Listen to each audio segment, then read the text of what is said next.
beautiful Sauvage, Minnesota.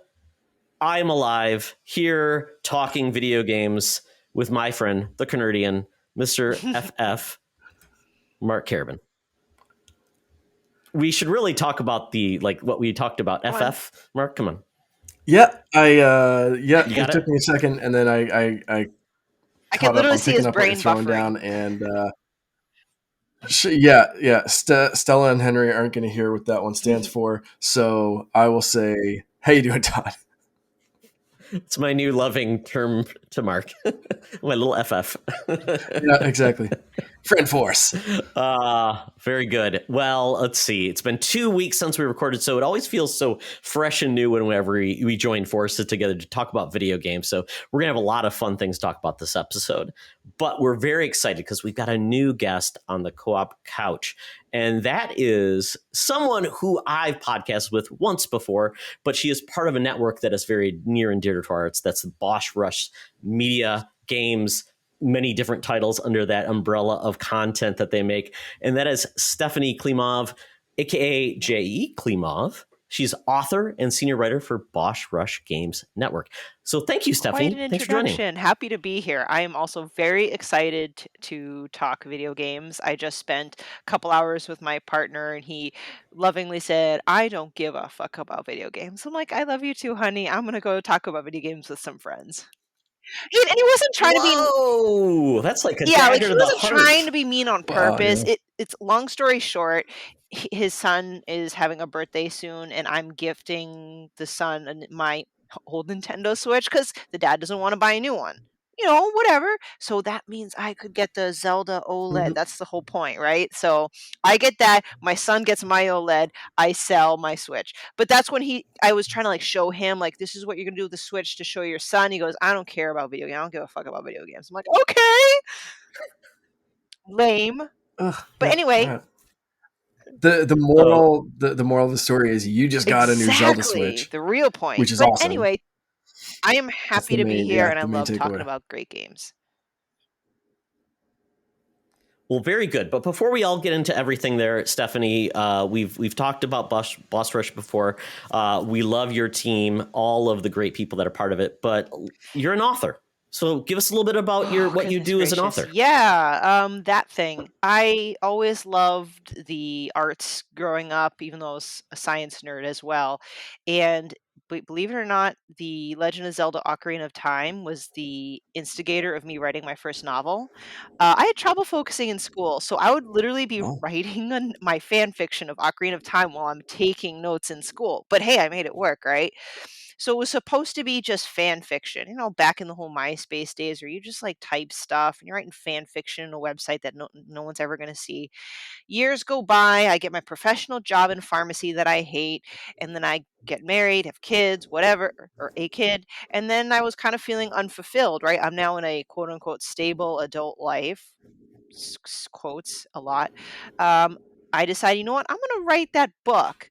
So in 2017, I made a New Year's resolution. I was going to publish a book, picked up my old manuscript that I happened to save of that fan fiction, and just rehashed it into my own novel, my own universe, my own characters. But it's definitely got a Zelda fantasy type vibe. Submitted to a lot of publishers. As anyone knows in that industry, it's pretty ruthless. So getting a lot of rejections is pretty normal. I mentally prepared myself, but I did get a 5-book deal with a local indie publisher. So, nothing crazy. I'm not on New York bestseller or whatever, but I still had the honor of... Thank you. I have the opportunity still, right? So I'm still, very blessed. So that ended up being a trilogy. My 4th novel just got published this past year, and I am now in the editing process of my 5th and final novel with this publisher, which is science fiction. That's fantastic. What is the name of the series? It's called The Aeonians, and I love a play of words from Greek or Latin or other language derivatives. So Aeonian is actually a Greek derivative from the concept of time or being timeless. So the whole concept of the game is the return of a villain that's been stuck in a prison where time does not pass.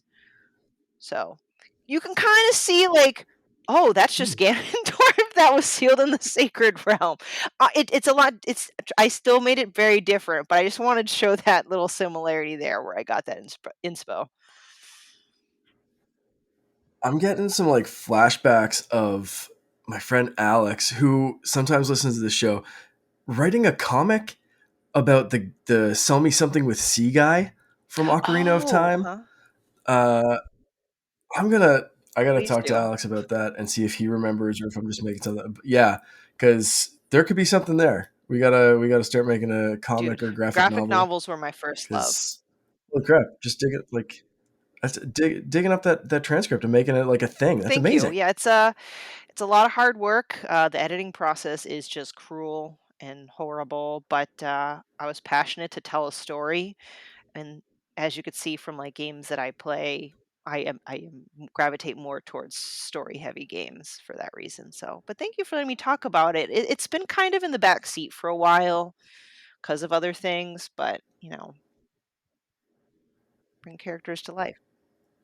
Well, It's I tell amazing. you this: my wife is a child's author. She has a regular job, but she That's also is a awesome. published author for children's books. I was actually helping educators and authors get together because my wife has done school Nice. visits, and it's kind of a cool thing. So I love authors. I love writers. They're awesome people. So do your thing, and remember, Twilight was fan fiction from 50 Shades of Grey. So you know what? Anything's possible, That's and look true. where That's that what I went. tell myself. Isn't that reversed? Oh no, I thought that was what it was. It wasn't it 50 Is Shades it of 50? Grey. She did fan fiction No, and made Twilight, Twilight came first. or was it? Or Twilight came is it the other first, and way? then someone wrote fan Yeah, fiction Ah, about it. And and and then it's 50 I was Shades, told that right? yeah, Shades Why of do I Grey know really that? wasn't that great, and I refused to pick it up because it was the popular thing, but I was stuck at an airport, bought it, and I was like, "If she can be famous, I can be famous too." That yeah, bingo, bingo. Yeah, it's not good, but it's exactly. very popular, and that's okay. So, Hey, earn exactly. money. Why not? Very cool. Very, very cool. Well, awesome. Thank you for being on with us, Stephanie. This is going to be a lot of fun. Obviously, at the end of the show, give all of your details so people can buy your stuff because that's really important to support the creators that are out there. So, with that, though, we're going to get into the people that support us and that are our Patreons, our Secret Friends Squad. We've got Best Bud Jamie Prinky, BFFs Sean, Stella, Henry Nias. Henry, hopefully you got your earmuffs on because apparently Stephanie's breaking the seal and we're going to be on our best behavior. Maybe not, but okay. You've been warned. Missy Merchant and Andy Milliken, all these awesome people are fantastic. But we got a new Patreon, and it's a little incestuous, but we appreciate him, and that is Corey. Corey Dierig Hudson. We were just on his podcast, and he was so kind. He's always been kind to us, and he's now Oh, supporting our show. Spotlight, was it? The Spotlight? Nice. Yeah, Yes, it yeah. We did the was. first spotlight. He had the three knuckleheads on the show, myself, Mark, and Charlie, and it was a train wreck on Two my part. I was the train wreck. two knuckleheads and one Mm. knucklehead. You got to get that right. You get the Oh, okay, there Canadian you go. version of it. Yeah. Absolutely. So you know what though? I think it's appropriate, Mark. We don't always do this for certain folks in the Patreon, but we'll do it for Corey because he is a good friend. We're going to give him a video game power up as part of being Oh, a okay. Patreon. So everybody Shoot. has to sign a power up. Now you can either be generous and make an awesome power up, or you can be kind of cruel and give them the lamest power up in the world. It's up to you. So with that, and we don't want No, to put please Stephanie don't. on the spot. We'll start with Mark. Starting with me. Okay. This is a surprise. I am going to go with. Oh shoot. Well, while he's thinking, so can you explain Oh is man. it just any like Yeah. video game power up and we're like, we're gonna Think about like Fire gotcha. Flower with Mario, But maybe so we're not Tanuki limited. Suit. It's not something you keep Mm, forever. Could be that cool sword you get from Zelda in Breath of the Wild that you end up breaking, 3 hits later. It's your choice. hmm. Okay, I know what I'm gonna give. Okay, so Mark can keep thinking. I'm gonna and Okay. well, Yeah, I mean, go it's ahead. kind of cliche because I love Zelda, but I'm gonna give Corey a stamina elixir from the Breath of the Wild because that guy does way too much and he doesn't listen to my advice about not getting rest and burning out. So I'm gonna give him a stamina elixir because he's a beast. He works hard. Ooh, that's so kind. I thought you were gonna give him like the heavy boots so he can like gravity doesn't get pushed down a well or something like that. I was tossing back and forth, and I was thinking of like the ocarina, so he could kind of go back in time and have a little bit more time to do all the stuff. But I'm gonna change it up and not do that one, even though that'd be great. But I'll change it up for a different game, and I'm gonna give him um, Sonic Life Ooh, Power, which is as long as he has a pocket full of rings, he's okay.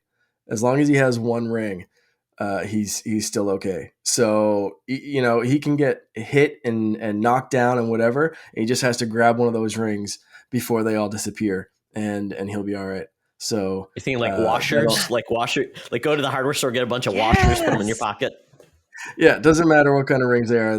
He'll be all right, and he can collect more as he goes. They don't all have to be the same. If you just it's like, oh, there's a ring on the You might want floor to or on the ground disclose or that if whatever, he's you just pick them traveling up. through like And airports and stuff, though. yeah, Yeah. he has to keep one. He'll like Yeah. have one on his finger or something so he doesn't perish. But yeah, he'll be okay.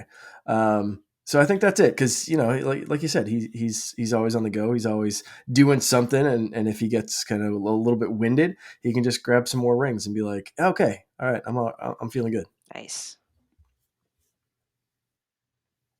Okay. This is going to be a blessing, maybe a curse. I don't know. And I'll be talking about this game a little bit, but I played Blinx the Time Cat. So Corey's going to get like 5 seconds instant Mm. rewind. Mm. And 5 seconds isn't a lot, but maybe it's enough. I don't know. But you know what? In our lives, we could probably use a 5 second rewind because of something you're going to say, something you tweet, something you email, braking in a car, whatever it is. So I think 5 second rewind could be highly appropriate. Could be like even in those games where you get to rewind. I don't know, what is it? The Oh, NES yep. systems where they added in like kind of that Mhm. rewind where you could go back. I think that's an appropriate for Corey because I've got to imagine there's been many times where he wish he had those 5 seconds back. Who hasn't really? I mean, and a lot of time, like it's an instant regret that you want to rewind. It's not like something like, oh shoot, I wish I could rewind 24 hours. I mean, sometimes, but like usually it's like, oh, that was an instant mistake. So like that, I think that's a good one. A lot can go Yeah, wrong. you often catch it coming out of your mouth at a time. Exactly, in 5 seconds. Yeah. Yeah. Yep. Somebody was mentioning they were on an airplane and they were going to use the bathroom and they went to open the bathroom door. Someone forgot to lock it. Oh. That's a 5 second rewind you'd want back as you're sitting there, Yep. not aware that you forgot to lock the Hey, I bathroom. know I don't want to derail the conversation, but don't the lights in the bathroom of an airplane light up when you lock it? I heard this on a radio I'm station. just The host saying, was talking about it. So because apparently, maybe wouldn't that would tell you if you're going into the bathroom on an airplane and you close the door I and would it's think so. dark. Hmm. Hey, I gotta lock the door and light will come on. Sorry, I'm just all right. We're gonna leave that. We're gonna leave that there. Hmm. No, I'm uber paranoid. I am like, can I lock extra things when I go in the bathroom? That's what I do. Yep. Yeah.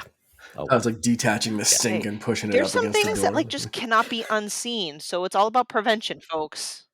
No. Mhm. You are like a foot away from the person in an airplane bathroom anyways. So it's Yeah. just, that's too close. Too Yeah. close. Oh, well. We're going to transition to something less uncomfortable. Corey, enjoy your power-ups. Hopefully you enjoyed those. I think most of those were Yes. blessings rather than curses. But we're going to get into one of our favorite parts of the show, at least mine, and Mark hates it half the time. But that is buy, rent, I and love return. this Or idea. return. So it's Mary Boff Kill, whatever you want to call it. It's in that thing. But we're talking about the old world of video games where you go to Blockbuster and you wanted like you had to choose what games were available. Sometimes there were horrible selections. Like, you got like what was it? something on the N64 that was like nobody wanted this game, but it's there, or you got one of those bad PlayStation 1 games. That's where you went. With Blockbuster, mistakes were made often, many times.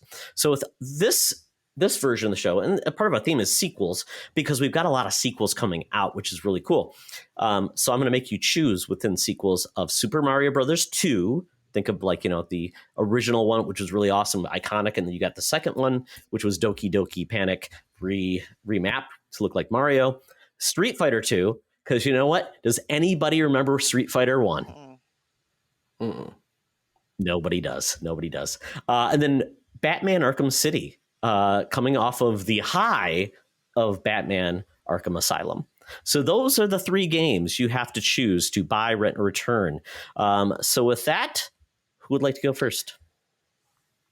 Well, I think our guest can go first. Am I allowed to tell a quick story? I'm sorry, I'm not trying to derail this too much, but just because you mentioned the Blockbuster experience and mistakes were made, I was a kid during that time, and 64. I loved Rampage. My parents would never buy me Rampage, so I would just continuously re-rent Rampage. I couldn't go to the store for whatever reason, so my dad said he'd just like go to Blockbuster on his way home. So I said, "Dad, it's called Rampage, but if you forget, it's the one with the dinosaur. Like I just dinosaurs smashing buildings. Like I described it like he brought home Turok." I mean, not that. Well, that's the thing. I'm pretty sure I was like 10. So it wasn't the right age for me to enjoy Turok, and I was terrified. I was petrified. Anyway, so that's my story. So this was a great list to make a decision on. So for me, I will rent Batman Arkham City because I've actually not played it before. And I do like that genre of game. So I feel like, you know what? Willing to give it a shot. I'll probably enjoy it, but I don't want to make this mistake of owning it forever. I will get ready for this. Return Super Mario Brothers 2 and buy Street Fighter 2. My take is I love Super Mario Brothers 3. Not 2. I don't hate 2. I'm just saying, like, hey, if I get a choice, and Street Fighter 2 is my personal favorite Street Fighter, so I'd love to have that forever and ever, and I do. So, okay, how'd I do? It was so silent. No, good picks. Solid. No, because I think about that Mario Brothers 3 and World are some people's favorite Mario Brothers of that era. So it makes total sense. It's like, what would you pick? So I know Mario Brothers 2 is it's a controversial Mario Brothers. And it's funny because a good friend of ours, Bobby Paul's, Super Mario Brothers 2, he loved it. And that's what we had in common. So it's a rarity. I don't think many people enjoyed that game, but I definitely did. Thank you. But good choices. That's the thing about the video game discussion, right? Like, people can like one game and not like the other and have a completely different experience between someone else. I think anyone who puts people down for them not liking a game that you like is plain silly. So, unless it's Bubsy 3D. I'm glad you added that 3D clarification because the original Bubsy was terrible, but fantastic. But 3D is not very good. And by the way, watch the cartoon. There's one episode of a pilot of Bubsy, the cartoon. It's horrendous. It's really. I'm gonna check that out. It's bad. It's bad. Your kids will love it. Oh no, they won't. It's bad. Mark, what are your choices? Yeah, I am going with. Actually, mine kind of follow, so I'm going to steal from the comments that we had, but that'll be, or no, they'll steal from me because you're going to read them after me. So I'm going to buy Batman Arkham City because I think it's one of the most important and influential superhero video games. I think without Arkham City, we wouldn't have Spider-Man, not at least the way it is, and it kind of perfected that Batman kind of style and everything else that kind of came after it and inspired a whole lot of games. So Arkham City is just amazing. So I'm going to buy that one. I'm going to rent. This hurts because I like both of these games, but I'm going to rent Okay, actually, first off, I need clarification, Todd. Mm-hmm. Street Fighter 2. There are 8 billion versions of Street Fighter 2. You're getting the fresh off the presses original Street Fighter 2 in arcades. Oh. No special editions. So if I return this, I can still play like Street Fighter 2 Turbo? Absolutely. Oh, easy. See, you have to ask these probing questions. If you didn't, Mark, you'd think, well, am I getting of hyper fighting, championship edition? That's what I'm getting at. There's like, 85th edition. That's great. On this thing, I have 16 versions of Street Fighter there's so 2. many. Yeah. So that's my return because there's so many other versions. The original was great, but there's so many other that added things and kind of perfected it. So Street Fighter 2 is an easy return because there's so many other versions, whereas Super Mario Brothers 2 is going to be my actual rental because it wasn't as good as Super Mario Brothers 1, 3, or World, but it's still a great game. To me. Wow. See, there's a cheat mode. You can put a cheat code in this game. And sometimes if you ask those questions, you might find a way through it to gives your conscience, a clear release. You just made me flip my answers. I had Street Fighter 2 as my rent because there's so many versions and I love that game in various different iterations. But if you're just canceling out one version, that's okay. Mark, I'm not cruel. Now, I wouldn't be like, oh, it's the Arkham City Collector's Edition. No, I don't buy that because it's just a DLC. Nope, you don't get that. Same thing with which version Super Mario Brothers 2 is it? It's the one that Japan launched or no. But Street Fighter 2, a long line of iterations, and they've only made 85 versions of Street Fighter games. That's okay. That's all. So we did have some of the folks from our Discord group give us their 2 cents. The Winner Gamer, Brendan, thank you. He said, buy Arkham City, just a great game to replay with all the challenges. Rent Street Fighter 2 for a good weekend of fighting and return Super Mario Brothers 2 for it's my least favorite of the series. Boo. Sorry, was that crude and rude? No, well, you know what? Boo is not hating. Brendan just said, silly. Well, you know what? He can take some hate because he just tweeted out, I hate the Canardian. He is a jerk and smells like old farts, which I think is a little rude, accurate, but rude. What did you do? I don't know. I'm waiting. Okay. Allow me the chance to buy you Star Wars stuff in the Epic Store. What Epic? Like the Fortnite store? I bought all the stuff. There's very little for if he wants to gift me he's something. Very jealous of you. To gift you? To buy me Star Wars stuff, I think. I wish I had a friend that would want to is what buy he me said. stuff. I didn't know he wanted to buy me. I was going to say I want people to buy me stuff. I don't know. A series answering something. I don't know what's going on anymore. We've broken the podcast because Brendan is like turning things upside down. He's calling you out for not letting you accept gifts, I guess. I don't understand this. Yeah, I don't know what's going on. Well, it was kind of weird because as soon as I boo hit him, this all happened. So it's like the monkey's paw. Sorry, I derailed the podcast. So, Mark, don't look on Twitter. It just pops up on my screens. Well, thank you, Brendan. You can rebut after the show. Well, we appreciate your involvement. So thank you for that. And yes, continue to call out Mark for being a butthead fart man. Yeah. He's already an FF, and that's almost good enough. Then we got Schloss Ritter. Thank you, Schloss, for being a Patreon and being part of our Discord group. He says, buy Arkham since I haven't played it but want to. Mm-hmm. Once again, people are not playing these Arkham games. They're the best. They're so fantastic. They're Metroidvanias with Batman. What could be better? And they have the best combat in the game. Oh, my goodness. Absolutely so good. And he says, rent Super Street Fighter 2. So he went with like a version of Street Fighter. The version with the 4 new fighters, DJ, Cammy, T-Hawk, Fei Long, Bruce Lee lookalike. And he says, return Super Mario Brothers 2. Though I like the game, I've already beaten as many times as I ever want to. Would like if they ever made a new game set in that world, though.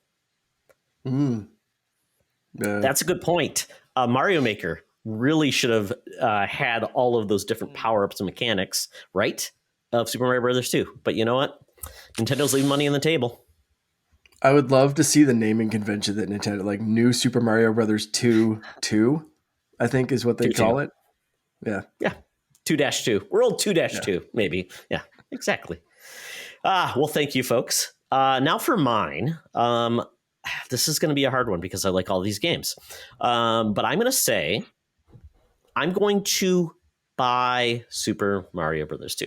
Mainly because it's a place in my heart, because I remember playing that game. I liked Super Mario Brothers, the original. I thought it was fine. But Super Mario Brothers 2 was the first one to iterate on the series. Like, I'm picking up things, throwing them. It was so cool that they decided to, just with the second game, we're changing things up completely. And you did not get that with video games at the time. It was always like, oh, it's more levels, it's more of the same. And I was so glad they did this. It made it really cool, and they made a lot of iconic characters. It was a dream world. I really liked that series. I thought it was really cool, really enjoyed it. Even changed the art style, the music, I can still hear it in my head, the different doors and the different mechanics. I thought that was such a cool thing that they actually changed up the series, which I thought was amazing. Whereas 3 and World, I felt like they felt almost like the same games, and they were iterating off of 2. So for me, I felt like you had to get to 2 before you could get 3 and World. So that's my position, but I'm wrong, but I know I am, but that's okay. Then I'm going to say I'm going to rent Batman Arkham City, because it is, I would say it's not as good of a game and Metroid game as Arkham Asylum. It was a bigger world. It iterated, it does what you want a sequel to do. And I love the game, but Arkham Asylum for me is like world class. City expanded the world. I mean, more to explore. The traversal around the city was awesome. So once again, it's going to be a rent. I want to play that, want to beat that. Probably not going to come back to it many, many times. Like I haven't. And then Street Fighter 2, to your point, Mark, I'm returning it because I'm going to wait until Hyper Fighting Edition is coming out, and I'm going to get that. Why not? There's always a new version of Street Fighter. I don't always go back to fighter games, but there's this game you bring back every once in a while to play with friends. So that's where I would land with Street Fighter 2, because, it's like I said, nobody remembers Street Fighter 1, but Street Fighter 2 is iconic. But the other versions made the game so much better. Absolutely. After all this talk about the different editions of Street Fighter right. 2, I'm like, damn it, I don't know why I didn't have the wherewithal to ask these questions. But I will stick with my answers. I will not, no takebacks. That's okay. See, this is what happens when you've been podcasting with Todd for a long time, though. Like, you start to catch on to his little games that he plays with you to make you think that he's eliminating the series or the grouping of Street Fighter 2 games, where he's just being a sneaky little minx and eliminating just one. All right, I'm on to you. Okay. Next time you'll be aware. You'll catch on to his games. Yeah, absolutely. Mark didn't hate this one, so I feel like I get a power up out of that because normally he's like, "What are you doing to me, Todd?" Yeah, that was a good one. Well, very good. Well, we're going to get into what we've been playing now. So this is a video game podcast. We actually play games. So now we're going to talk about that. So Stephanie, kick us off. This is a really great time because I'm in between 2 massive video games for me. I finished Resident Evil 4 Remake, and I'm in that lull before Tears of the Kingdom. So I'm kind of like, holy crap, what do I do? Because there's a lot of great games that are coming out in between, but I don't want to start a big game before Tears of the Kingdom. I just can't. So I've been playing a bunch of like smaller things. Oh, I forgot to put Roots of Pacha. It's an indie game that was at PAX. I mean, it would debut at a Indie World Showcase either last year or the year before. It's a farming sim. I'm not usually a farming sim person. I love the heck out of Harvest Moon 64, but just Harvest Moon 64. I don't know. I didn't get into anything after that. And I don't know, but I want to support indie games. I like the premise of it taking place in the Stone Age, so I decided to give it a shot. I played a few hours of it already. It's fun. It's endearing.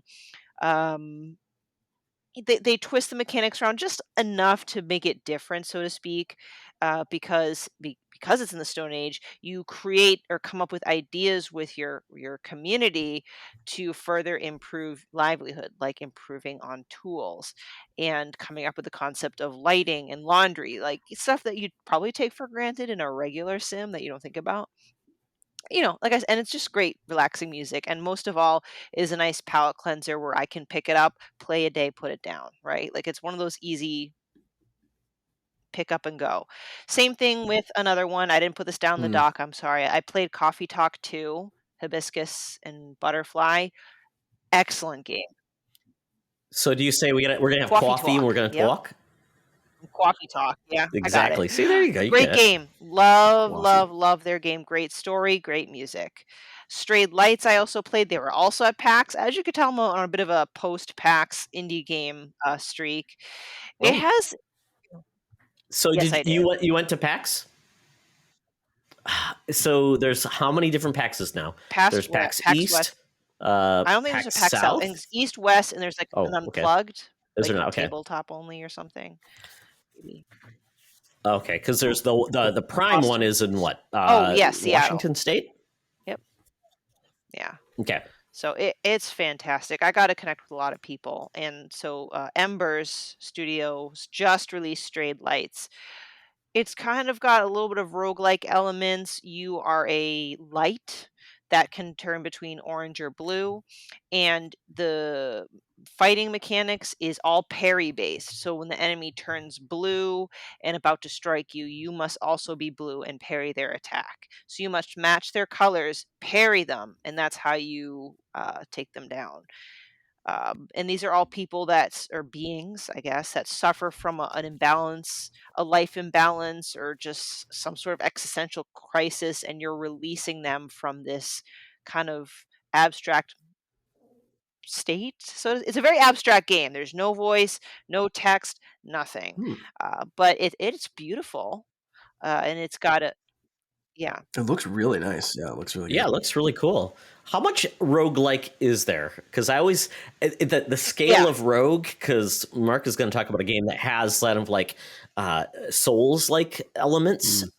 Is this like you lose everything, you don't make progress, it's everything's a run, or is it like a hybrid where you Yeah, get to it's keep definitely more of certain a hybrid. So things? I would say on the spectrum, it's just very like light version. And forgive me, is this more of a Souls reference or a Rogue reference? Where for the parry system, like fighting based off of parrying? Is that more with a Souls game? It says more of a Souls, like because it's parry and dodge and roll, and combat is like being good at Okay, combat matters versus Mhm. like a rogue, which there are sometimes difficulties a part of it, but I would say that's more of a Souls part where okay, it's like difficulty makes it very much like you have to keep redoing things and you learn to get okay. better. Do you feel that's more of it? Because it sounds like there is some of those elements of like you have to match the right color to be Yeah, so successful. maybe if that's the case, it would be a little bit more on the Souls end based on the very intricacies of the combat mechanics. Roguelite, very light in a sense that you just start a bit back. You don't really lose too much. So I guess that's a bit on the lighter side. And that yeah, that's Okay, kinda that's it. good then. At first, I was a bit anxious because there was no direction. There's not even a map. That I had problems with.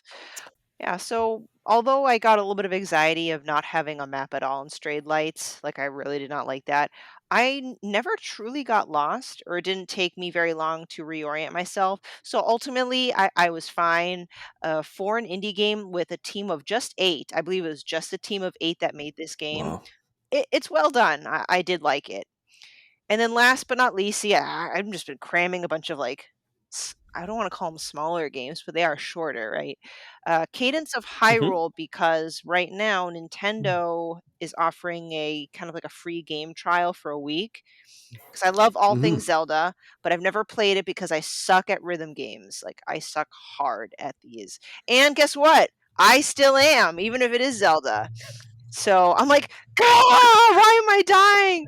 But I'm glad that I had the opportunity to try it. I'll still probably give it a go, but now it's just been confirmed that it could be my most favorite franchise and I'll still be terrible. So What's the game? So this is a cool instance of like Nintendo taking a chance and doing something different with their franchise with an indie developer. Where basically it took, hey, take Zelda, take a franchise, and put an element that you're familiar with and make a cool game out of it. Take our music, take our assets, make a cool game, and that's what Cadence of Hyrule is. It is essentially you're making moves to the music, and that's what I was doing. If you watch the video, I was kind of doing a little had Bob and doing the thing. It's a cool game, and to your point, I'm horrible at it, but the combination of movement and sound and the music and the rhythm game are fantastic. So is it Curse of the Necrodancer? Is that what it was called? Correct. Crypt of the Yep. Necro Dancer. Crypt of the Necrodancer, yes, versus Mancer Dancer. Yep. Gotta love it. Necrodancer. We thought this was going to be like the big thing where it's like, oh, Nintendo's going to do this with all their franchises in like dead silence. So this is really cool. I love it. And the fact that it's free for a week. Yeah. And I think there was a demo back in the day too. Maybe Yes, there still is, but not. there is. Yeah, but it's very cool. I mean, it's such a cool idea, and the music's awesome. So yeah, even if you're bad at rhythm games, it's still fun to try. Absolutely. And yeah, so glad they made that accessible. And we'll get to that topic later. I was shocked when I heard of Cadence of Hyrule. I'm like, wow, Nintendo actually let another company deal with one of their top IPs next to Mario, really. So anyway. Yeah. They gave the K's to the Hyrule Kingdom. Yes. Hey. Yeah. So that's all I've been playing. Just a couple of things. Yeah, well, that's awesome. I love it. I love getting those. Like, I just finished our RE4 remake too, and I'm in the same boat. I have the game Mark is going to talk about, and I'm going to talk about Jedi Survivor, and then I have Tears of the Kingdom, and then following that is more games to play. And I'm like, oh, I just got Cult of the Lamb as well. I'm like, what am I going to play that? Yeah. Probably when my son's probably stealing the Switch and playing Tears of the Kingdom because I'm too cheap to buy a second Switch. Fair. It is very fair. Yeah. I can't wait to hear about Jedi Survivor because that's one of those games where I'm like, I want to play it, but I'm like, oh, if I start now, I don't know if I can make it. It's tough. And then if you forget where you're at or how to play, that's the It hard really part, sets right? you back, yeah. Yeah. So Mark, you're going to talk about the same game I've been playing as well. How far are you? We're talking about Jedi Survivor. So just so we don't spoil each other and we don't spoil anybody else that are still getting into this, Sean Nias, who's a huge Star Wars head, he's into it. And it's funny because I'll give you a little funny story. Sean said his son Henry told him he sucks at the game. He's not very good. I'm like, that's kind of rude when you're your kid. And it might be true, but be kind. How do you think you got that PS5, kid? It wasn't you. It was your dad. So be kind. Yeah. So I just got my crossguard saber. So let's. So you've left Coruscant, correct? Yes. Okay. So I am just leaving Coruscant. So I have not even set foot. I just crash land on the planet of the next planet. So that's as far as I am at. So hopefully that helps you gauge where I am. I'm very early. I don't know if that's even like an hour and a half into the game, but very early on. So how far would you say then you are? Like 4 hours, 5 hours? Yeah, I'm a decent chunk past you. I'm several hours into the game at this point. I've got a tickle in my throat too, so I'm gonna like cough and take a drink, and I'll be right back. Okay, so Jedi Survivor. It's a sequel to Jedi Fallen Order. It's essentially 5 years after. Cal Kestis is more mature. He's more orange. He has more beard. For a while, you can customize him very quickly to be clean shaven or have a beard and that kind of stuff. Like the customization is way deeper than it was last time. Yes, I've seen the mullet and the like handlebar mustache. And it's funny, people said, this is the only game where you can find like haircuts in a box. I'm like, yeah. I'm a Jedi, brother. Yeah, it's like he's got a wig collection, right? I found a wig. I found like fake hair that you put on like at the side. So that's awesome. 10 out of 10 so right good. there. Yeah. And Mark loves this game because I don't think there's anybody who's even more of redhead Jedi than Mark. So you guys are like redhead brothers. You're ginger twins. Oh. My wife said that. She was watching. I was like, Charlie kind of says that this is my Jedi, and she's like, he's a little redder than you, but like, yeah, okay. Yeah, you've like, got more red in your beard than your hair, and he's like one tone. Mm-hmm. Giving unrealistic images about redheads. That's it's a fair spectrum. Yeah. So like I was saying, I am a few hours ahead of you. There's a couple of planets that I've visited and a couple of places that I've gone, but Man, I'll vaguely, because I'll be getting more into this. I think we're going to do a full retrospective in a little while once people have gotten a chance to play it on Holocron Mhm. Chronicles, and I'll probably dive into it more here. But like early impressions is they've taken everything from the first game and just improved it. There's some fast travel elements now. The combat is better. The lightsaber combat they've absolutely perfected.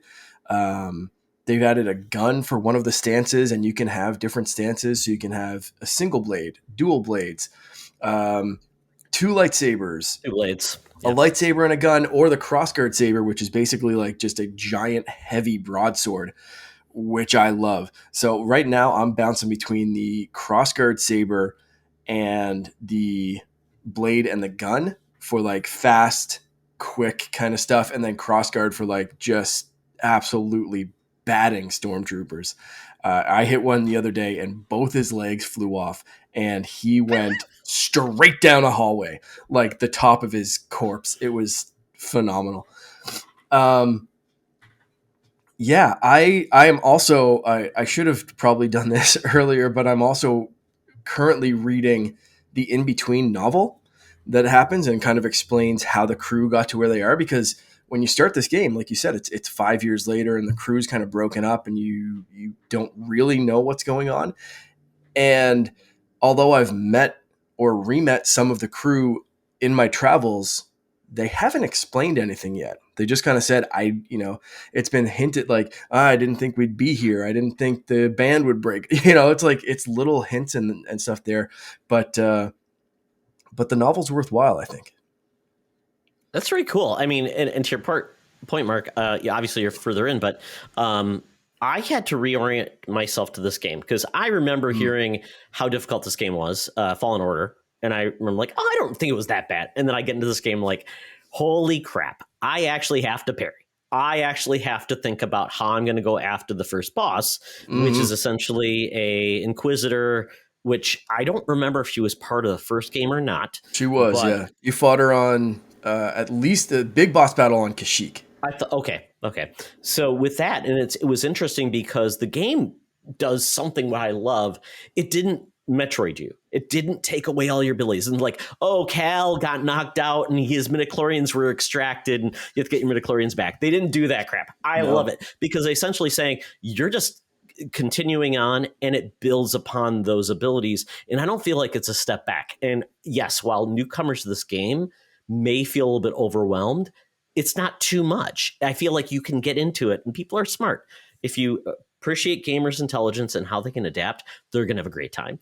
And Mhm. Mark, one of the first powers you get is like the Jedi mind control, which is awesome. I love it. You can like take over a stormtrooper and you can start fighting people for you. That is amazing. I love it. For me, and I've heard some people talk about this on like videos and different things. I forgot about that, or I will forget about that for a short period of time. Mm-hmm. So I'll go into a fight and I'll just be, lightsaber and whatever, and be like, oh shoot, I can like trick control that like flamethrower stormtrooper or the dude with like the Gatling gun. He can mow down the crowd. Like it's okay. Like or the giant beast. Um, yeah, it's so deep. There's stuff that you can forget that you can do, but it's awesome. Yeah, and I'm curious, like the skill set, and you basically, it is Souls like in regards to it is difficult. So parrying, Mhm. you have to do. You can change the difficulty, but when you get to the save points where you can rest, where you can heal yourself, get all your stim packs back, Mhm. but it respawns everyone. So just remember that it will respawn everyone. So it is one of those things where it's feel like you'll have to go back and you'll have to take those guys out. So that's okay. But once again, you get back to your health and those things. It also allows you to do your skill tree. And this is always the worst part in the game I hate. I feel like I'm always making the wrong decisions. Like, oh, I'm just going to get health. Or I'm going to get this, or I like that. Or I'm like, and it is a bit overwhelming. But I think take your time, and then you can also change up your stance. And I thought, why am I doing that? Because there's only two stances. But to Mark's point, you're going to get more stances, and you can only choose them when you sit these points. So Mhm. I think it's really cool how they've done that. And I like the intro, Mark, where if you miss the first game, the way they do it is so cool. It's not just like Mhm. previously on. It's a very unique way of storytelling that incorporates it, encapsulates everything in a very stylistic way. So I wish more Mhm. games did that. That it's not 3 hours of cutscenes. It's just the heart of the matter in getting there. Yeah. Yeah, really, really great intro and kind of recap of the first game. Another thing that they've really perfected is the traversal and the like climbing, parkour, free running, like temple traversal that makes the Uncharted series look like a kid in a playground. Like there's a video that I posted on Instagram today that's like this minute long just anxiety trip of like jumping from zip line to wall run to grapple hook to zip line again to other wall run to bouncing up a wall. Like it's just insane. And then I cut the video. Like Xbox was like, here, that's your minute, thanks. And I had to cut the video. But there's after that, there's more like wall climbing and jumping and stuff. Like it's but it feels so good. And by the end of one of those long lines, or when you figure something out of where to go, how do I get up there, you feel like this powerful Jedi again, like where they didn't take away your powers. Like you feel like, yeah, I've been a Jedi again. I'm out of hiding. I've been doing this for 5 years. I know what I'm doing. I'm confident in my powers. I'm confident in my force abilities. Let's go. So I love the feeling of playing as Cal and feeling that kind of power, but still, Order 66 happened. The Jedi can be defeated. You can still get shot down by a room full of stormtroopers. So like watch yourself, but like also, yeah, you're a madman with a laser sword. So go hunting, like you can do both. Yeah, it's really well done, and they fixed a lot of the things that a lot of people had problems with. The map in the first game was a hot mess. This map is significantly better. You don't have to worry about what level you're at in the map. You can tell exactly where to go. It doesn't call out where all the little bits and bobs you want to find are, which are great because exploration of the map, like a Metroidvania, you want to find the little nooks and crannies to get the extra beards and the mustaches and the, toupees that you're going to get throughout this game. And it's really fun. I think they've done a lot with it. Now, I will say, you are hearing that there's a lot of technical concerns. It's Mhm. optimization, no more than that. The game is great. Everyone said there's some tweaks they have to do. I had a couple crashes. There have been many, many patches. The patches came on today, which I don't Right. know if it's good or bad for my system, but it took the patch.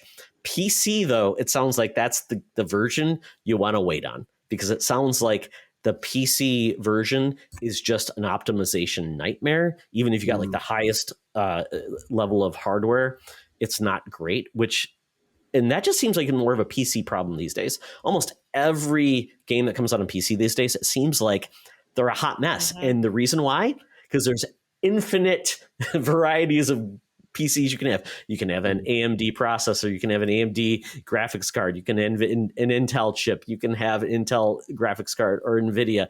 It's a hot mess. And I would not want to be someone in the optimization or porting team because it seems like there's going to be another NVIDIA graphics update or driver that just totally wrecks your game. So, Yeah. Yeah. so just, yeah.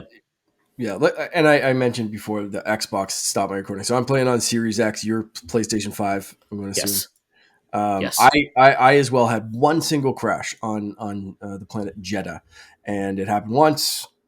It kind of booted me back. I had just hit a save point, a meditation point, and it booted me back to that. I lost maybe 2 minutes of progress. It was fine. Mine was funny because it was like I was doing a wall run. I dropped and I was just kept in the air rotating. Like I was pedaling and it wouldn't stop and I couldn't figure out how to stop. So I actually had to restart the PlayStation because I'm like, this Oh is the wow! stupidest thing in the world. So I actually had to reboot the PlayStation to do it. So, and I like those type of things because they're just funny and it wasn't that big of a deal for me. There's obviously games that are worse when they come to like, glitches and snafus. So, but it's Mhm. new. I mean, game has only been out, what, 3 or 4 days. So I'm giving Yeah. it grace because Oh yeah. it's still an awesome game. It's not like it's like the game's not good and it doesn't work. It's the game is good and it needs some optimization, and they're working on it hard. And I think that's really important to me as a team. You support them. and I just think it's great. Mark and I don't always agree on Star Wars, but I think I love playing Star Wars games because no matter what the story is, I'm being cool and awesome as a Jedi or someone, and I think that's phenomenal. And I think Star Wars is a great property that gets to do that. So, and we don't often get that many Star Wars games, so we're going to get more soon. But it's been a while since we had a good Star Wars game. Yeah, I do understand waiting for this. If you want to wait for the patches, where like if you're not like I need to play the Star Wars game like I am, or whatever, like I get waiting because Breath of the Water, Tears of the Kingdom's out very, very soon. So if you're waiting on that and you don't want to bite off two really big, heavy, deep games, there we go. I get waiting. I understand that, and absolutely wait for the patches. But also remember how Breath of the Wild was when that was released, and I'm hoping Tears of the Kingdom isn't as buggy, but there's a potential with any big game that it's going to be a little bit buggy, especially if they're pushing the amount of stuff that it looks like on Tears of the Kingdom. Like Breath of the Wild kind of chugged on Switch, and Tears of the Kingdom seems like they're doing way more with the exact same hardware from 6-7 years ago, whenever it came out. It just my expectations are like, I think it's going to be incredible, but I'm expecting a bit of performance hang up here and there on Tears of the Kingdom. So I can overlook them on this and still thoroughly enjoy myself the same way I'm going to in Tears of the Kingdom. So it's expectations and your own time and when you want to play things. But like, I understand waiting on both, really, on any big game until patches are out, because that's just the state of gaming. You can always wait, and especially with like EA games or anything that's not Nintendo, like there's going to be sales. I went with the deluxe version of this one because I'm stupid and I needed that Luke Skywalker outfit. But like, yeah, I get waiting on big purchases like this, but it is, if you don't feel like waiting, it's phenomenal. Waiting is the best thing you can do with gaming, but you know what? FOMO is real and spoilers are real. So I totally get it. Yeah, for sure. Yeah. And thank God, Mark, this is not on PS4 and Xbox One, because it would be a hot mess. Oh my God. Those games, those systems would just explode. Well, we were just explaining this to Charlie. Like he's saying, why can't I play this on my PlayStation 4? Because it would sound like a jet engine, Charlie, and then it would melt itself. It would run at 3 frames per second. Cal would look like a red pixel, and it would be horrible. Yeah, it would. Yeah, it would not be good. So, so that's really the main thing. The new main thing I've been playing. I also finally got my RG35XX screen. So after owning it for 2 days and the screen Dr. broke, Carabin in the house. There we go. It's starting up again. So I have modified the start screen a little bit, Yes, you so did. you can see the consoles that are on this thing. Oh, Mark, guess where mine is? Where's yours? I don't know. What? I don't know where it went. It's MIA. How did you lose it? Already? I don't know. I came back from Europe and it's MIA.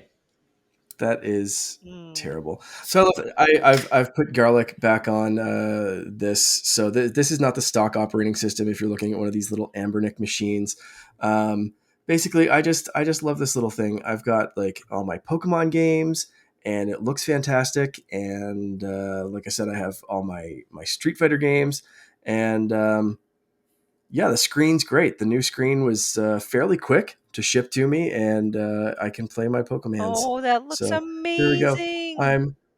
I'm so happy. I'm in a little retro game kind of phase. So this is what I'm playing when I'm not playing Jedi Survivor, and when we're just like watching something on Netflix. We've been rewatching The Office, which I've already seen several times, so I can kind of like pick at Pokemon or whatever game. I beat the original Super Mario Brothers on it. Like the first day I swapped the screens out and took it apart.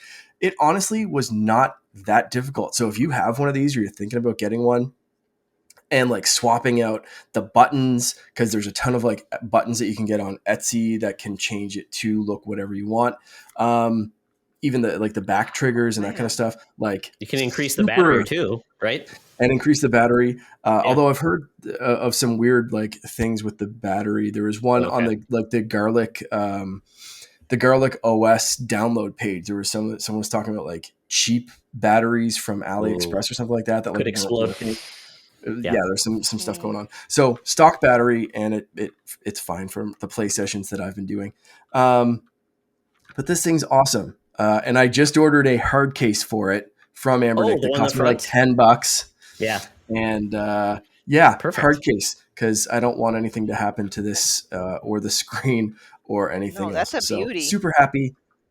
Yeah, it's a great system. Great. Yeah, it's $55 on. Yeah, it's super cheap. It's great. It's a really awesome system. Supports anything from, oldest of systems up to PS1. That's incredible. Yeah, I'm pretty selective with the stuff that I have on there. So like what you saw was my game selection, or at least my console selection, within there. So it's kind of curated to what I like. But yeah, there's so many, especially with like the Garlic OS and even stock, they include so much stuff.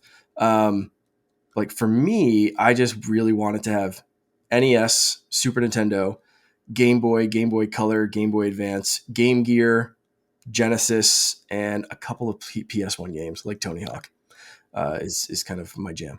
Aside from that, like I was thinking about adding arcade games and a couple of other things, but that's it. I have my 8 consoles there and a bunch of games for each, and I'm happy. So if anyone has one, and if you're interested in Garlic OS, Todd and I have both tried that.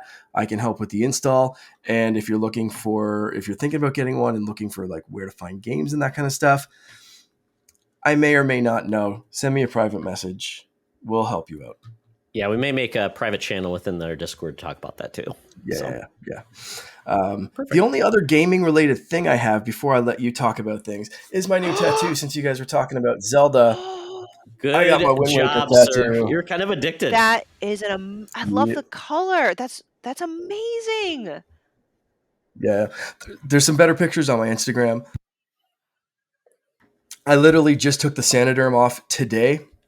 And I'm super happy with how it turned out. The colors are absolutely popping, and I'm just super happy. It came together really quickly. I wasn't really planning on a Zelda tattoo, and I started talking to the artist just as like hey, over the next couple of months, I'm thinking about this, and he's like, I have a cancellation tonight at 6.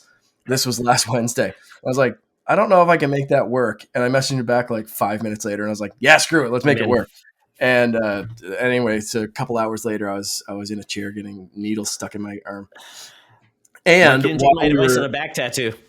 no tramp stand for you, my friends. We started talking about other stuff, and I was like, yeah, I think I'm going to get a Goonies tattoo in the fall, so let's do that. So we started like mapping out where that's going to go and how it's going to look. And yeah, I hope it's sloth on your back. I can show you the idea. So I drew up an idea when I got home and sent it to the artist. It's kind of right here. So it's going to be One-Eyed Willie and the treasure map underneath it. That makes sense. Pirates and Mark go hand to above hand. My Nidoran tattoo. Yep.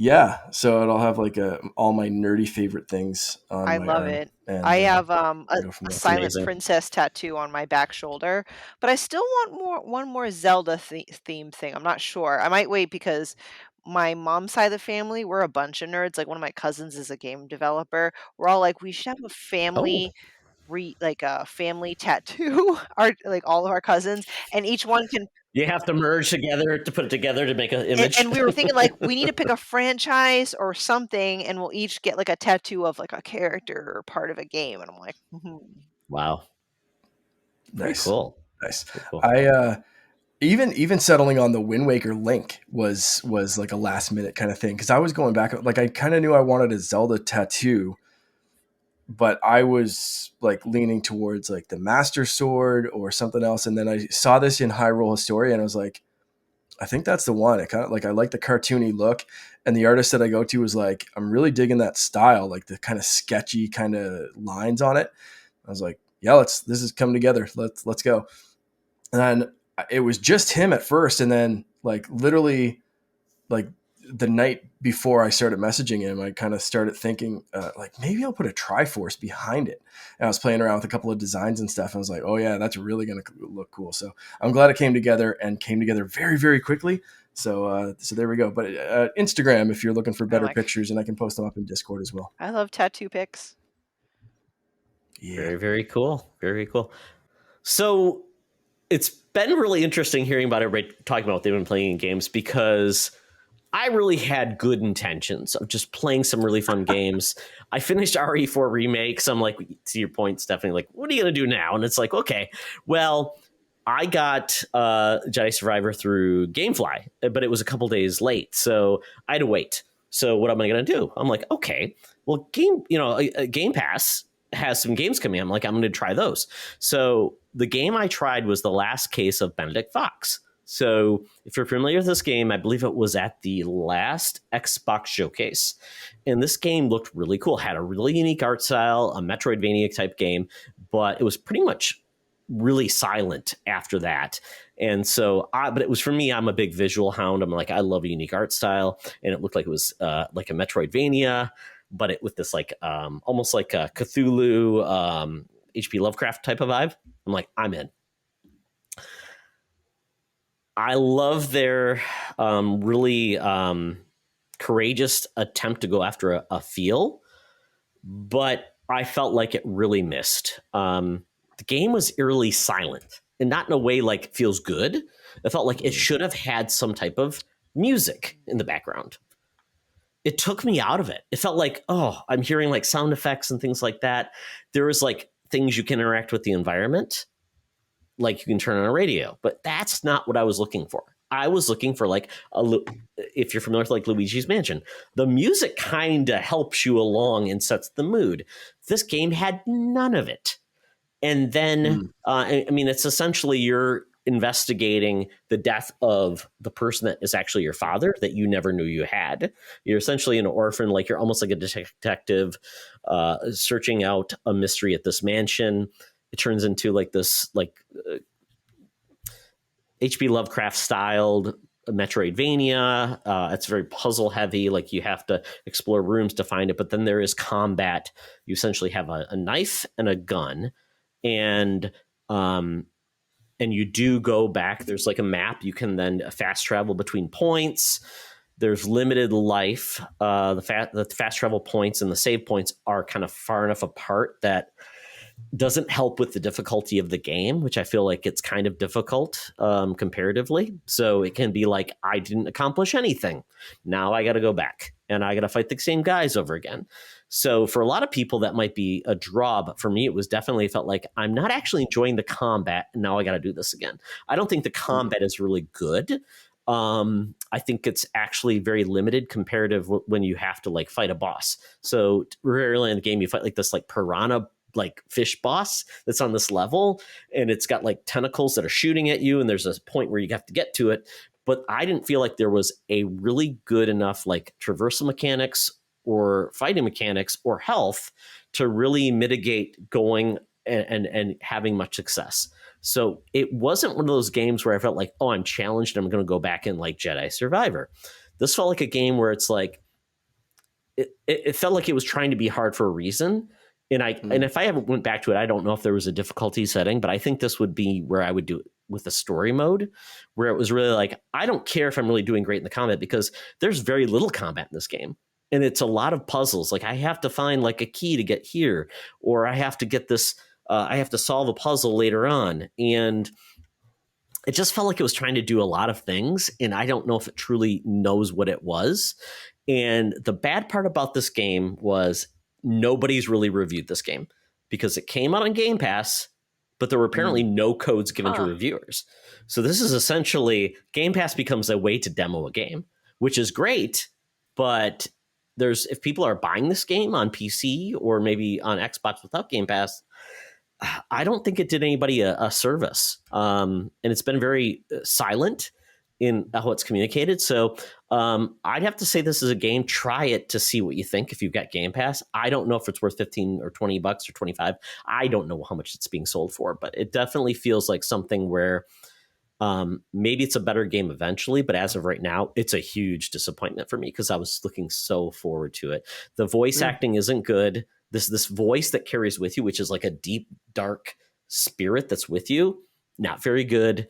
The writing is not very good. So I'm like, I'm just trying to find out what's the really thing that I want to take away from. Other people may enjoy it. And I've heard this game is also, I think Court Lalonde, a few others, or maybe it was Court, I don't know, I can't remember other people. It's also killing saves.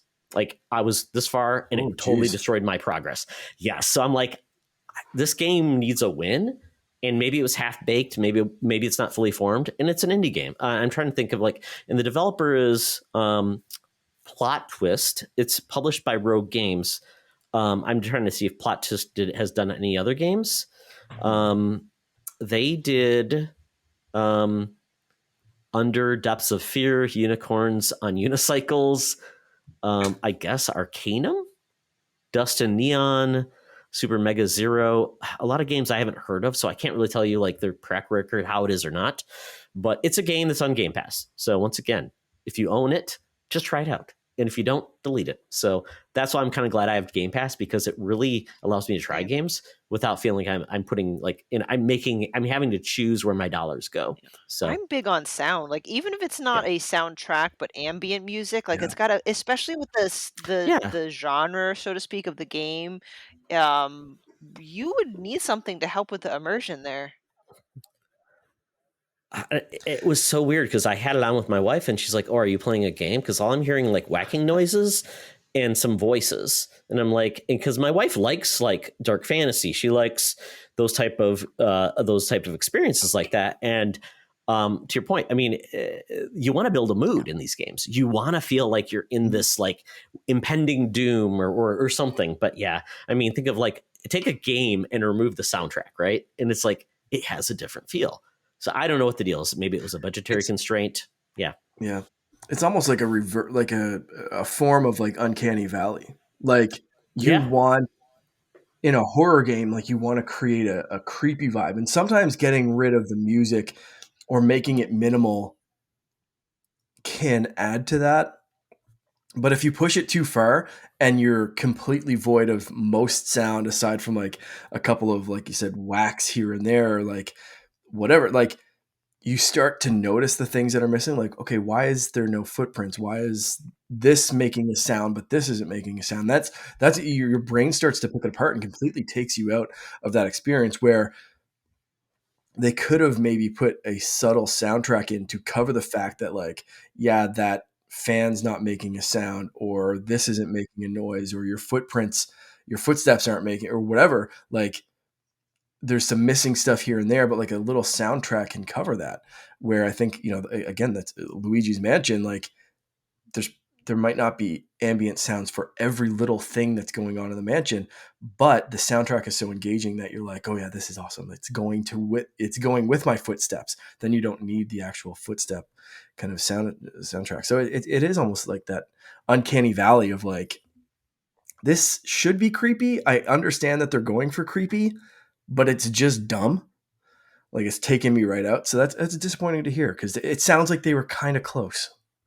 Kind of close. Maybe if they had let's not do voice acting, we're going to take that money and put it into like a composer and does something with it. Maybe they couldn't. Maybe it was a budgetary issue. I don't know. But it's on Game Pass, so I've heard good things about that. They pay well. So I'm not sure. But I mean, just coming off of RE4 remake and the way the sound totally freaks you out and drives the experience, this felt a little tone deaf.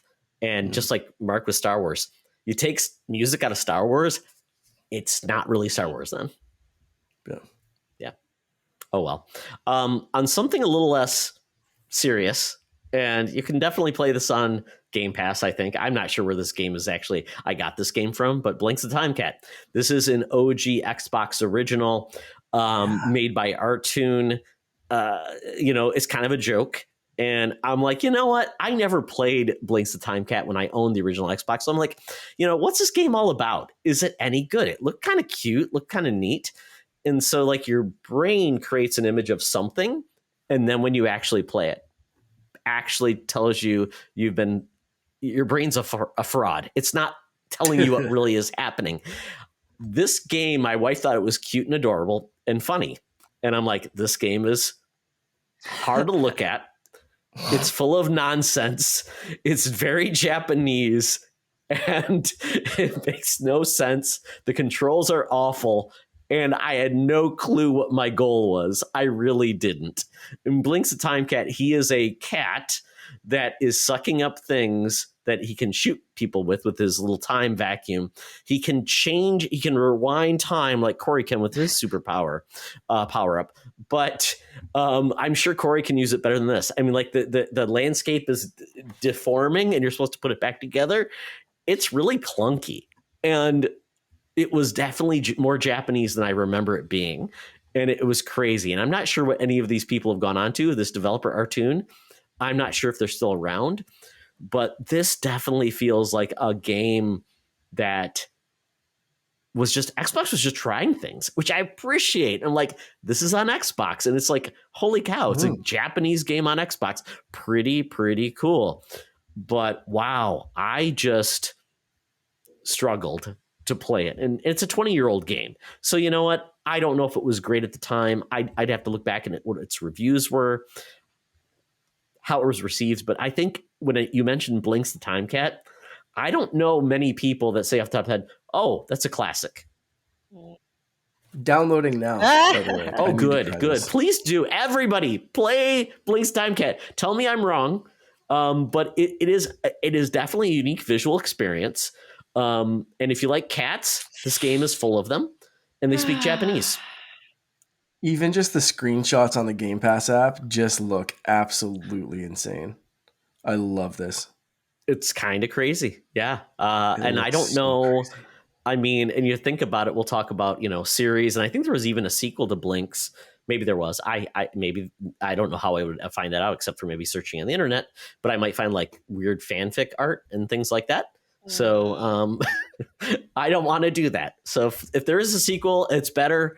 Let us know, folks, because I would be curious. So much going on in this UI.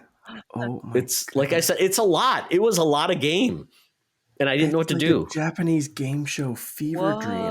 Look at that. There's so many collectibles. I'm like, why am I even getting these collectibles? Nobody knows. Holy crap! I can't. The enemies you're fighting are like blobs, and I'm like, okay, I'm trying to shoot them. I can't shoot them. So it's a mishmash of like a fever dream and somebody's favorite game of all time. There's a Blinx super fan. There's got to be a Blinx super fan. Yeah. Stephanie, I don't want to yuck your yum. Are you a Blinx super fan? I am not. I've never played it, so all good. I love cats, but I don't know if I love cats enough to play this game. Oh, I love cats too. I have two. And if they start carrying around vacuums and setting time, maybe I'll have a little bit more engagement in this game. Yeah. Oh, well. That is what we've been playing, folks. But now it's time for the bonus round. This is going to be an interesting discussion because there's a lot of sequels. Jedi Survivor is a sequel to a great game. We've got Tears of the Kingdom, a sequel to a great game. There's been many great sequels like Titanfall 2 to Titanfall, Street Fighter 1 to Street Fighter 2. We've talked about them. And it's really the discussion on with sequels and series is too much of a good thing or is it not enough? Meaning, do you want a series to maintain what it started off as and not venture forth or come back to where it was? Or do you want the series to take more chances? Is it getting too staid? Is it not doing enough? So that's the question to everybody on this panel. So with the series, and this is not meant to be a 30-minute, 45-minute discussion. It's really, what's a series you wish that would return to its roots? And then what's a series that you wish would move forward and take more chances? So if you've got an example and why, that would be perfect. So who would like to go first?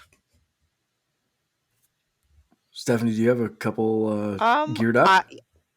Because I do. If you I'd like to hear. I would like to hear what you say first, because I'm still trying to pick. I have a couple of vague ideas, so yeah, go right ahead. Okay. All right. So to start off, a series that I wish would return to its roots. Maybe not its roots, but I think we could take a step back with the Assassin's Creed series. Yeah. I love that series. so much, but the last few games have added so much stuff to it that like you just can't It feels finish it. bloated, right? It feels so bloated. And I think you could take a step back to like my favorite in the series, like Black Flag, or that kind of era where they added a few things. They added like sailing and this and that, but like it still kind of felt like Mhm. it was rooted in that same Assassin's Creed style that was like taking those steps from Assassin's Creed 1 and 2 and what those games perfected. And I think they went heavy into RPG. They just, like you said, it feels bloated. So I think taking a step back, and I think they're starting to lean in that direction. The next games that are coming, I think they've talked about that they're going to dial it back a little bit. So we'll see. But I hope they do. I really want to. And I saw today that they're releasing like an anime kind of thing with Edward. So I'm very much looking forward to getting back anything in the world of Black Flag. So Assassin's Creed was on my mind today. So Oh. that's why that one's I'm glad jumping you right out said at that me. because, and sorry to cut you Um, off, because that's the yeah, no, one I no, go was ahead. debating to bring up for that answer, because I don't wanna knock open world games, because like, people really dump on, linear gameplay now, which I'm like, linear gameplay isn't necessarily Hmm. bad either, but No, it's it just for me got so bloated. I'm actually excited to, yeah, I think it's Mirage is the next one where they say they're gonna make it. Yeah. Now they didn't really say what exactly they're making it, bring it back to their roots. We just have to trust that they're doing so. We don't know Hmm. what, but that's kind of where I kind of was teetering, like, interest on the Assassin's Creed franchise. I'm like, well, maybe it's just, well, dead to me is a bit strong, but like the franchise is dying out for me. But nope, this just perked my Hmm. ears back up, and I'm looking forward to it. Yeah, absolutely. Yeah, I can't wait to see what they do with the next couple of things is like that Mirage, this like you year? said. It's, I feel like that's this year because you can. I don't know. Does Valhalla have another like expansion that's 85 hours in it, or are we gonna get like is Mirage coming this year? I thought Mirage was next year and they were taking a year off. Possibly. That they're Okay. going to finish up Valhalla and then move on. But I could Oh, be wrong. so I the could be developers mistaken. can't even finish it. How do the players have a That's it. chance? Finish up the DLC and all that kind of stuff, I guess. I could be wrong. It could surprise drop, but something tells me it's next year instead. Anyway, series that I wish would move forward and take more chances.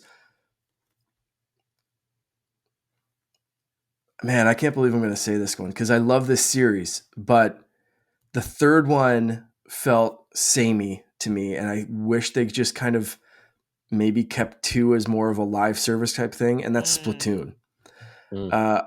I understand why three was different, in a way, but being such a fan of Fortnite and seeing how they can kind of keep iterating on the same skeleton or updating that skeleton and kind of evolving the game from a base game, so far haven't I haven't felt like Splatoon 3 really pushed that enough to be like, yeah, we definitely needed like a brand new SKU for this. Like this could not have been Splatoon 2. Like, I don't know. I feel a lot like it could have been in a lot of ways so far. Maybe the DLC will knock my socks off when the second part of it comes out. But this first one just added like basically a reskin on the lobby system, and it's not like you can even hang out with your friends there. Like if they added some sort of social hub to it or something. So far, again, I love the series, but I just kind of feel like make it worthwhile to put another numbered release out, or leave Splatoon 3 where it is and take that world and give me an mm, action game. Give me a platformer. Give me something else that builds on the lore and builds in that world, but is not necessarily just like that little multiplayer online shooter. yeah. Give me something that kind of builds out the world, because there's a lot of lore if you dig into it, and it's an interesting world and it's a colorful, amazing world to be in. But I think as it is, Splatoon 4, I don't know if they're going to mix it up enough. I think they need something else in there to really make it matter. Yeah, it's interesting what they've done with Splatoon, because I think of like Mario Kart 8 has been around since like 2013, and we've had how many different Splatoons since then? And it's like, should Splatoon, 3. like the multiplayer, should Whole it just be franchise. like a live service game? It's like, it's a platform, because you have those things, because the single player is great, but I always viewed the multiplayer parts as it's iterative. It's not like revolutionary. And I'm like, did they really need to create a new game on it versus like a Mario Kart, a Smash Brothers? It seems like this is all you're getting for a generation. And it seems like with Splatoon, to your point, I don't know if there was enough there, and I kind of I played a little bit of Splatoon 3. I'm like, it's more Splatoon. And it seems like it's very quiet. It was in the, the zeitgeist for so long. Right now it feels like, Splatoon's around, but it's not like, I would say it's kind of stayed. It's kind of like it's more of the same. So yeah, it's kind of crazy. Yeah. I mean, this is coming from someone who ran a short-lived Splatoon podcast with Bobby and a friend of mine. Like, if there's a Splatoon fan, it's me. This is that I loved the first game so much that we needed to talk about it in a podcast form. Like, why? And the second one too, I understood that gap, especially going from the Wii U to Switch. Like, you understand that, but 3 it was like you said, it's just kind of like, okay. Even Splatoon fans are just like, all right, cool. Like, talk to like Cheesy or myself, if we're both kind of meh on it, like, what? Okay. I know it's tough. not It's a tough. completely new game, but of the 2 DLC that Splatoon 3 are going to have, I'm really interested in the latter. I don't know anything about it, but it seems to hold promise on. I don't know if it'll be the single player mode type thing with exploring. I don't know, but I'm hoping that's the direction it'll take. And that was the DLC for the second one, right? Like, we had that, like, the agent DLC or whatever that you could do, kind of that story mode, which took the same kind of mechanics as the multiplayer mode, but fleshed out a bit of a story, and that's great. That's really cool. And I'd love to see more of that. And hopefully, I'm right with you. Like, I hope that DLC delivers. I'm hoping that's what I'm looking for, and maybe that is them taking more chances, and I get exactly what I want. So, fingers crossed. Yeah, Nintendo's in an interesting space because we know a new Switch is coming, and I don't know if we want a Splatoon 4 right away, considering 3 years between Splatoons, and if fans aren't happy where Splatoon 3 is right now, and you've got DLC that's like, what are we going to get? I'm hoping they take their time and care with that franchise, because it's a big deal. It's their biggest IP, God, I mean, in 10 years. So yeah. So for me, a series that I wish it would return to its roots, it's Castlevania. Castlevania is dead on arrival right now. I mean, it's an IP that Konami, we hear that there's something might be happening, but the last time they tried to do Castlevania, they tried to do God of War. They tried to do a weird, the team that did the Metroid Dread actually made a 3DS game of Castlevania. It just didn't work. And so many people love Symphony of the Night, and I do, that, and it just feels like Castlevania, I think of Metroidvania and all that. Castlevania has pretty much allowed other people to take up that space.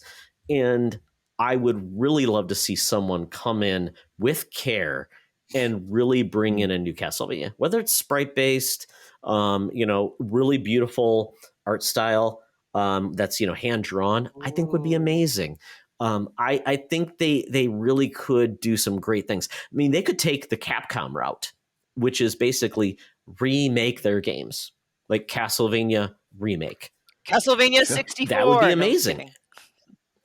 No, oh, yeah, exactly. I mean, they've tried some crazy things, and it's just never recaptured the glory.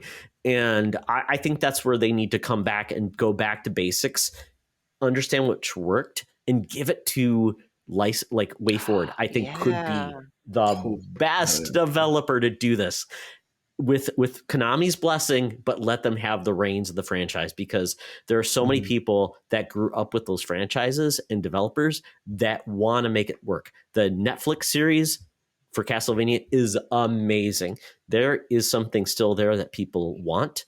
Let's make it happen. Vampire Survivors is like the hottest game in the world. There's going to be an animated series of that. And Castlevania, or Konami and Castlevania could have been part of that. And somebody's aping and taking their cash. So Konami, let's get back to basis with Castlevania, please, please, please. My wife got so tired of me putting a vampire killer on my alarm because that's one of the best songs of all time. Vampire Killer, take it to the bank. What games are in the Castlevania Anniversary Collection? Good question. Which one?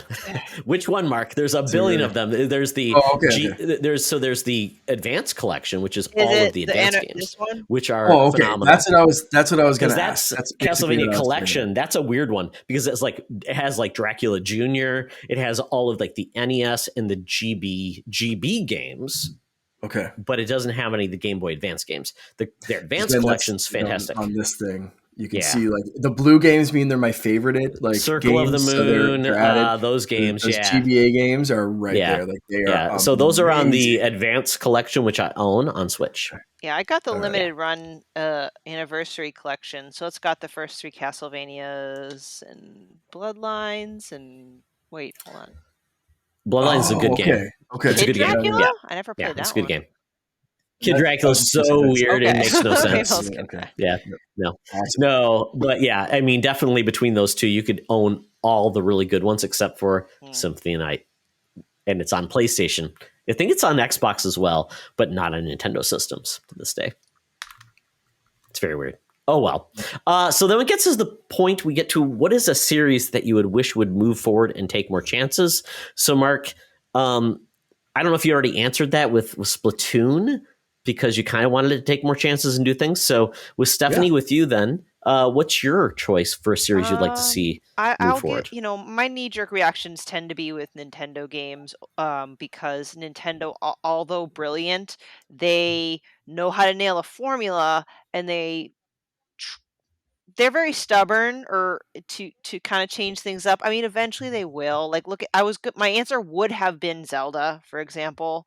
But then we've had the Hyrule Warriors, Cadence of Hyrule, and then the whole Breath of the Wild Tears of the Kingdom. So maybe back in the day, my answer would have been the Zelda series. Like, come on, take some more risks, try something different. If anything, now I'm like, go back to your roots. Exactly. It's usually oscillating for me, right? So in the Nintendo realm, I know this is going to sound cliche, but I almost kind of want to say Mario. Why don't we bring back a good old school 2D Mario or any like 2D side scroll? You know what I'm saying? So it's not like a criticism. Like, we do need a 3D Mario. Like, that's just kind of their thing, and they do it well. But maybe in between, give us just a nice, wonderfully done, they know how to do it, 2D side scrolling Mario. Like, just a simple thing, I think would just be fantastic. A dream come true. But not the new Super Mario Brothers. Like, do something different than that, right? And then, because they beat that horse to death with the new Super. It's like new Super Mario. It's with more coins. Yay. No. Kind of still boring. Have like a creative, different premise, but going back to the roots, meaning like it's a 2D side-scrolling platform, like just that, the bare bones. What about a new art style?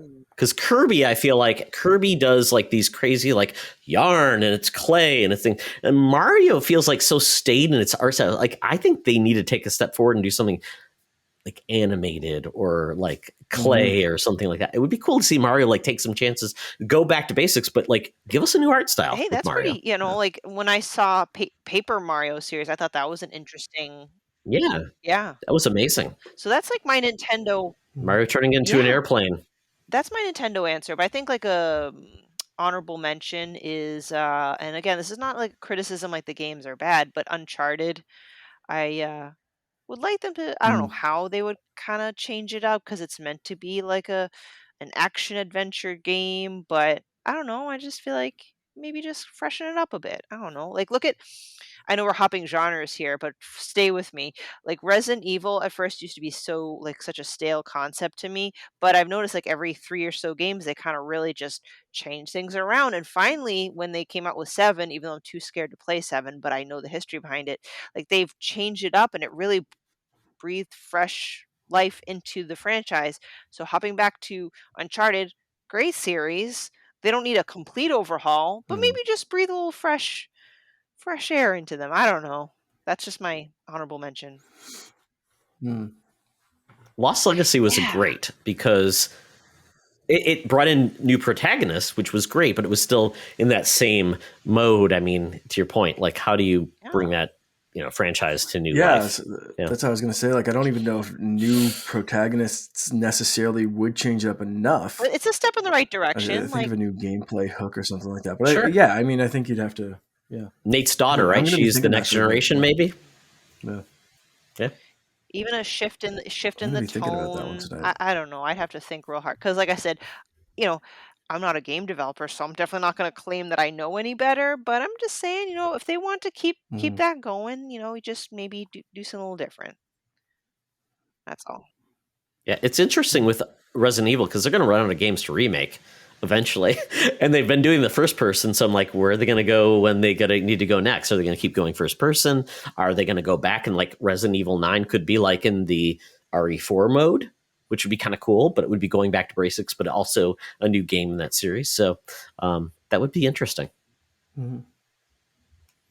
For me, it's Far Cry. Yes. Oh gosh. I mean, I like Far Cry, but I struggled to get into Far Cry 6. I really did, because I felt like I've done this rodeo before with 3 and 4 and 5, which I really enjoyed. I loved all the weird things they do with like the DLC they did with the old one with like prehistoric times. They've done a bunch of different things, and I feel like that it feels like people are just, they love the idea of it, but it just seems like at this point we're kind of tired of doing the same things.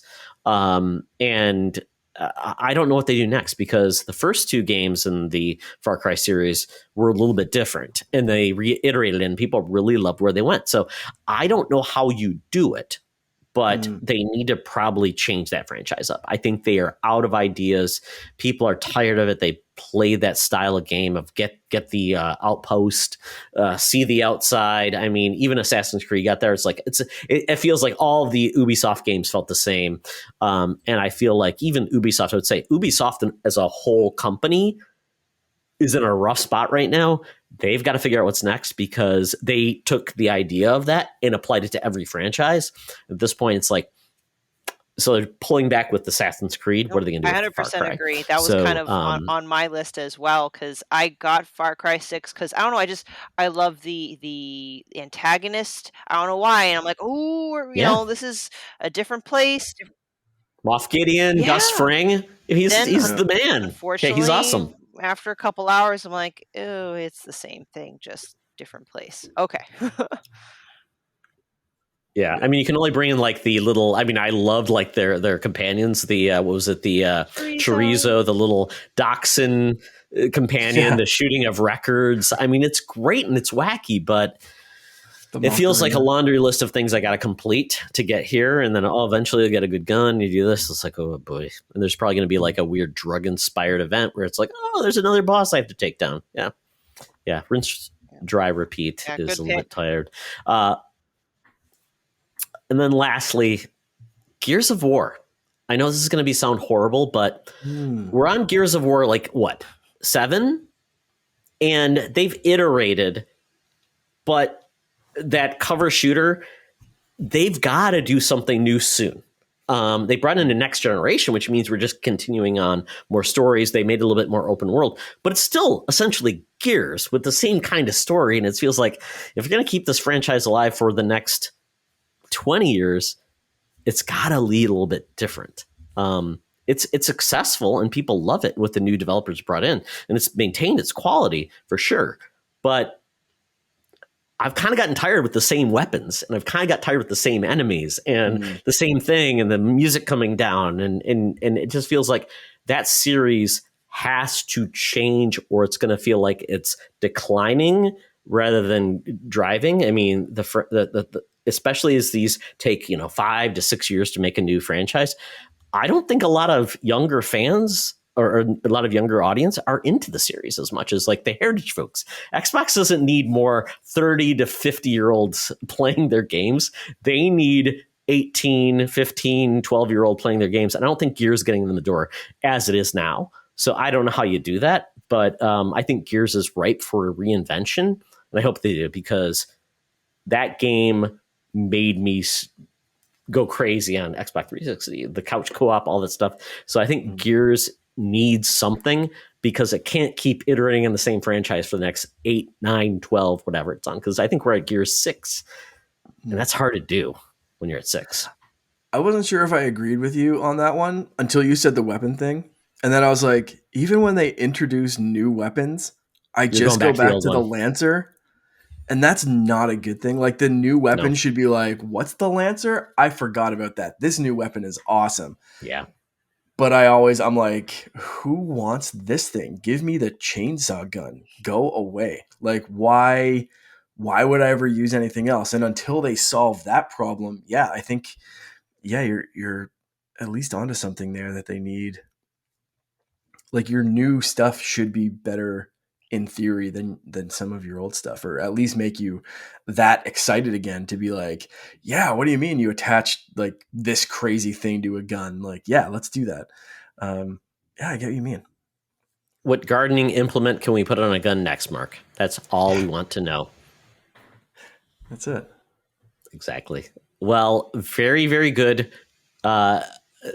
Dear listeners, please let us know what you think about our takes and what franchises you think that need to come back to the fold or go forward and find new pastures to get, to have their seeds sown and make great new games in the future. So thank you for listening to the show. But with that, Stephanie, it's been a pleasure. Thank you for joining us. Tell people how they can find you on the interwebs. Thank you so much for having me. I really had a lot of fun. It's always a pleasure. So thank you. People can find me on Twitter and Instagram, but usually more gaming and writing related stuff is on Twitter at Klimov, KLIMOV_author. You'll see that I repost articles from bossrush.net, which I am a contributor to. And you can also find me on the Boss Rush podcast. Excellent. Well, thank you so much. It was a lot of fun. We'll have to do this again. And we would love to have you on back. I was going to say, you're always welcome to come back if you have something awesome to talk about. And obviously, keep us up to speed on all of the things you're doing. Sounds good. Deal. Excellent. Mark, tell people where they can reach out to you. You can find me on Instagram, Twitter, and TikTok at _Canardian, or hanging out in our Discord. Pretty Excellent. Excellent. Well, for myself, T-Oxtra for all things that Todd's up to. But really the important part is all things Secret Friends Unite. At Secret Friends U for Twitter, patreon.com/Secret Friends Unite for our Patreons, Discord, join our group. Go to YouTube, give our, subscribe, give us a rating, and our podcast. Please leave us a review. We'd appreciate it. So with that, Stephanie, Mark, thank you so much. And remember, folks, as always, it's always better to game together. This podcast is part of the Secret Friends Unite podcasting network. Visit secretfriendsunite.com for more great shows, articles, news, reviews, and more. Secret Friends Unite podcasts are available on Apple, Google, Spotify, and other podcast services around the world. If you'd like to be part of the conversation, you can join us on Facebook or our new Discord server, or follow at Secret Friends U on Twitter. Please subscribe to Secret Friends Unite on YouTube and visit our merch store at tpublic.com. Just search Secret Friends Unite. Thanks for listening.